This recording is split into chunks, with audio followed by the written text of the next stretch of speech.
So yan. Ganyan ang buhay dito sa amin mga idol. Buhay ng mahihirap. Pag-uuling. Ayan. Sa mga basher, baka naman sabihin pa ninyo pinuputol ang mga kahoy dito. Kita nyo naman, ito sadyang pinaputol ko yan mga idol kasi pinalilinis ko yung lugar. Kasi napakakandong na rito, hindi na makabunga yung mga nyug. Ayan, gawa ng mga daga. Ayan, kailangan kasing linisin yan, gawa ng inaakyatan ng mga daga. Sabi nila mabait, pero perwisyo. So yan yung kanilang ulingin. Saka yung mga kahoy na yung mga idol, wala namang pakinabang na yan. Kasi mga kilo, bukod sa kilo, yung mga Indian Mingo hindi naman namumunga na. Yan, marami pala silang puputulin dito sa may akin na tong lugar. Gawa ng pinalilinis ko nga. Ayan, nakikita nyo yan, gubatan. Yan. Lilinisin yan mga idol, kukunin niya mga kahoy na yan. Yan, mga kilo yan. Oh. Kaya sa mga magbabaser dito, sa mga magbabas, yan, isip-isip muna.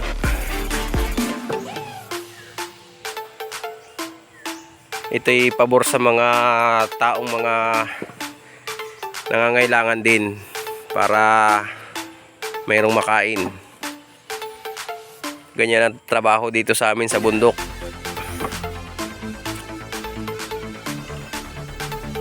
Ayan, abangan nyo na lang yung mga susunod na ano nito, yung paghahango, paggagatong, abangan nyo mga idol.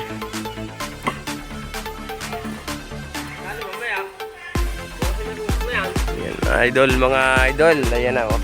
Lansa na. Kanina yan pa ito, ay wasak-wasak pa.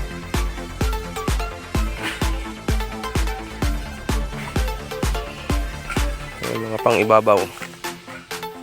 Ayan ang pang tabon. Tatabunan din yan mamaya. Tapos usok na yan bukas. Mamaya. Tama-tama. Matanghali man, malakas man ang hangin. Ano na? Papas na. Ayos, bilis lang. Oh.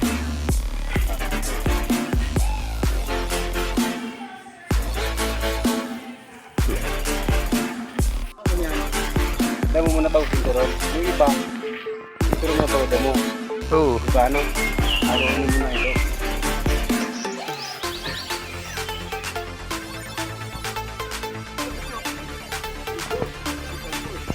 Ayan. Nilalagyan na po ng tabo na damo. Tapos saka siya lalagyan ng lupa.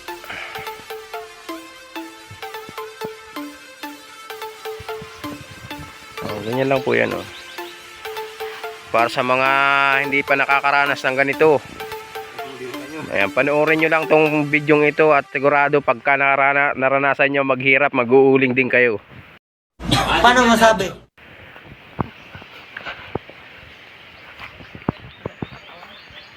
Dito nyo malalaman ang proseso. Yung manguha ka ng pang tabon. Bago ang pantabon, yung pamumutol, grabe ang pamumutol. Sakit sa katawan.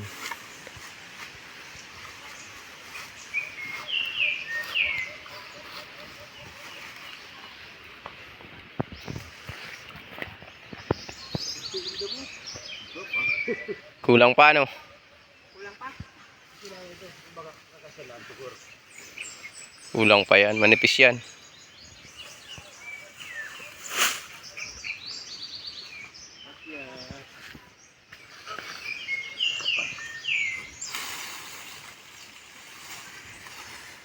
Ano, ihagis ko dyan yun? Sige, sisipag ko ay. Oo.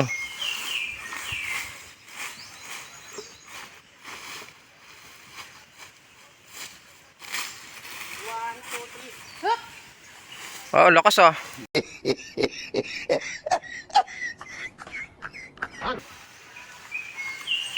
Nasaan ang Charlie? Ang lupa.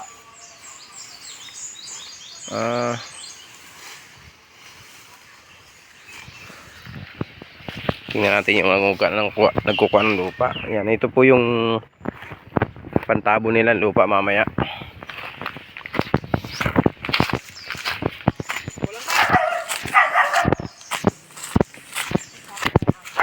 Hey! Shh! Ay! Ito po, naghukay ng mina. Ayan, nagmimina. Mina ng lupa.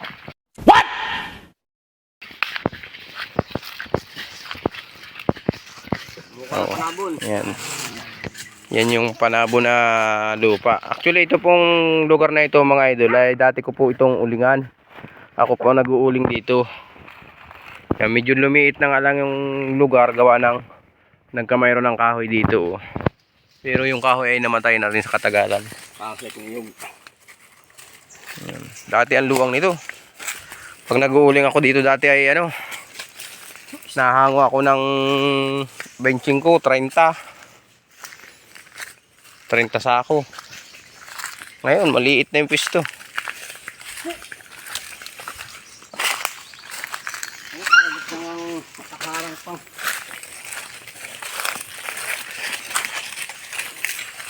So yan lang muna mga idol, na pakita ko na lang ulit sa inyo yung siguro sa pag-ano na paghahango na nila. Hindi ko napapakita yung pagtatabon. Yan. Ikaw ang marunong. Yan, tapos aakyat pa sila ng kayakas ng nyug gawa ng pangsinturon dito sa ano, panabi ng uling.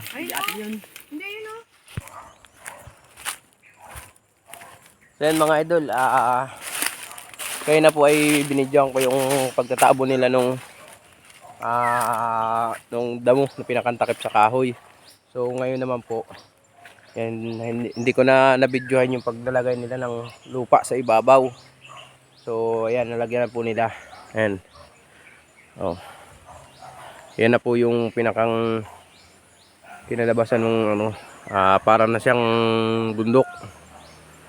Yan. So ang nilalagay diyan mga idol na pantabon ay yung luto na rin na ano, lupa. Ginamit na rin sa pag-uuling kasi pagka hilaw na lupa ang gagamitin dito at itatabon diyan. Yan ay ano, maraming may hilaw o mabubuyo na kahoy mga idol. Kaya maganda dito yung luto na rin. Tapos kaya nilagyan siya ng damo mga idol para yun yung lupa, paglagay ng lupa hindi siya didikit sa kahoy, kaya may damo siya para mauling lahat. Kasi pagka walang damo at lupa agad, maraming hindi mauuling. Yan. Kaya pati ito mga idol, tinan nyo mga idol, oh, nilagyan ng ayan, oh, ito mga ganito, yan, paikot na yan. Yan, nilagyan ng mga ganyan idol, gawa ng para hindi naman siya bumagsak yung ano, para paglagay ng lupa hindi siya bababa papunta rito. Kaya nilagyan ng ganyan sinturon. Sinturon tawag niyan dito mga idol, nilalagyan ng sinturon. So yan, hanggang dito na lang muna mga idol, at yung paghahango naman ang ipakikita ko sa inyo sa susunod na video natin. Yung paghahango nila nito siguro mga isang araw at mga 2 araw lang palilipasin ito mga idol, tapos na ito, hahanguin na. Yan, bukas ay paggagatungan na ito madaling araw, tapos hahanguin na rin, 2 araw lang palilipasin. So yan, hanggang dito na lang po muna mga idol.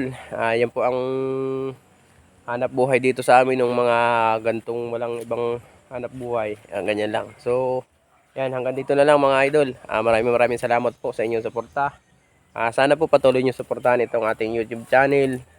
At para po makatulong din tayo sa iba. Yan, sa mga hindi po nag-skip ng ads, yan, thank you very much po sa inyong lahat. Sa mga bagong supporters, sa ating solid viewers, mga silent viewers, thank you very much po sa inyong lahat. Sa mga OFW natin yung mga kapanood, thank you very much po sa inyong lahat. Hanggang dito na lang po mga idol.